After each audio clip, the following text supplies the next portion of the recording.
When you think of an airline that never seems to stop growing, there's no better example than Turkish Airlines.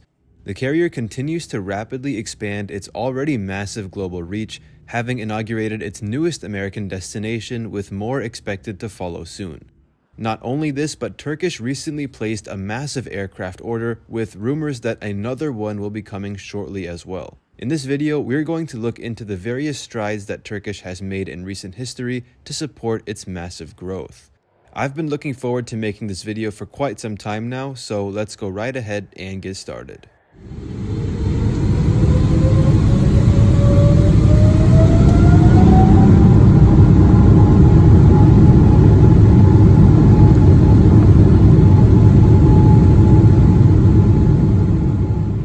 Let's start with the most recent news from the time I'm making this video. On June 11th, Turkish Airlines began service to its newest destination, Denver, Colorado. Denver is the airline's 14th American destination following Atlanta, Boston, Chicago, Dallas, Detroit, Houston, Los Angeles, Miami, Newark, New York JFK, San Francisco, Seattle, and Washington Dulles.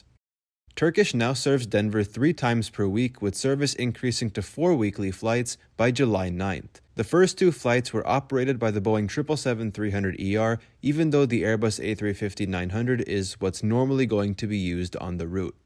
Turkish launching flights to Denver is a big deal because, first of all, the 6,130-mile flight from Istanbul is now the longest nonstop route from Denver International Airport. It beats Denver's previous longest flight, United service to Tokyo Haneda, by around 400 miles.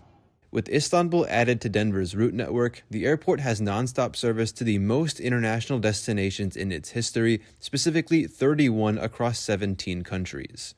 And this video is all about the growth of Turkish Airlines, but Denver Airport itself has grown a lot too.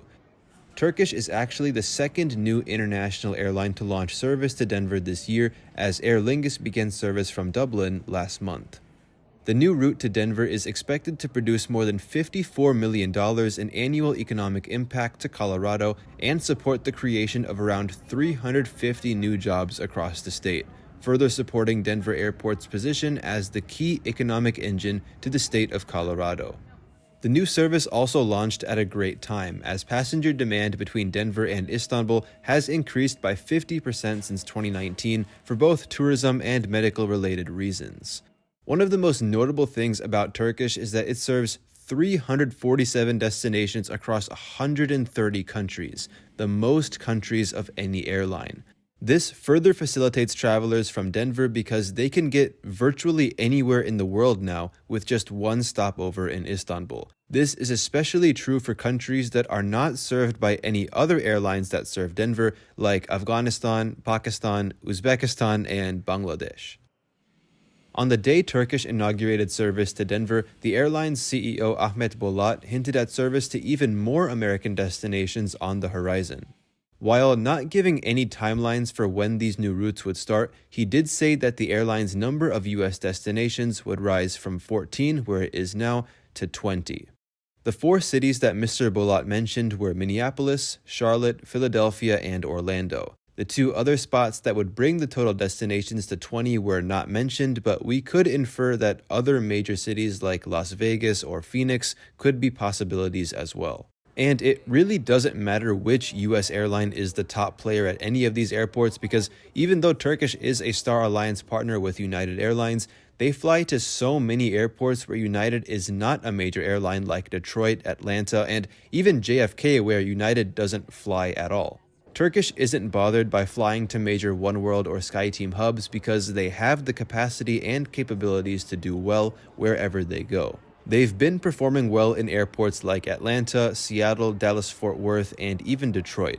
The Detroit service is relatively new and launched last year. Now, if you thought Denver barely had any international airlines, Turkish was only the 8th international airline to start serving Detroit's airport and only the 4th foreign airline to offer long-haul service. But Detroit as a destination makes a lot of sense for Turkish because a big demographic of passengers who fly the airline are headed to countries in the Middle East or South Asia, and this is a huge demographic present in the Detroit area. In fact, the large Arab American population is exactly why Royal Jordanian has been serving Detroit for so many years. I can definitely see Turkish launching service to Minneapolis or Orlando in the coming years, mainly when we consider demographics. Charlotte and Philadelphia would be really cool too, but I feel like those would be lesser priorities. I mean, I would love to see Turkish in Charlotte because that airport has probably the least international long-haul variety out of any city that we've mentioned so far. They only have American and Lufthansa flying long-haul, Lufthansa ironically also being a Star Alliance partner, so having Turkish come in would be really nice. Turkish Airlines has come a long way in the US since it first launched service to the country in 1988 from Istanbul Ataturk to JFK via Brussels. So we've talked about Turkish launching new routes and planning to launch even more, but how are they able to sustain so much growth? Well, it's pretty simple. The airline just loves buying new planes, which is made pretty easy based on who owns them. Back in December 2023, Turkish placed an order for 220 Airbus aircraft, consisting of 150 A321neos, 50 A350-900s, 15 A350-1000s, and even 5 A350 freighters.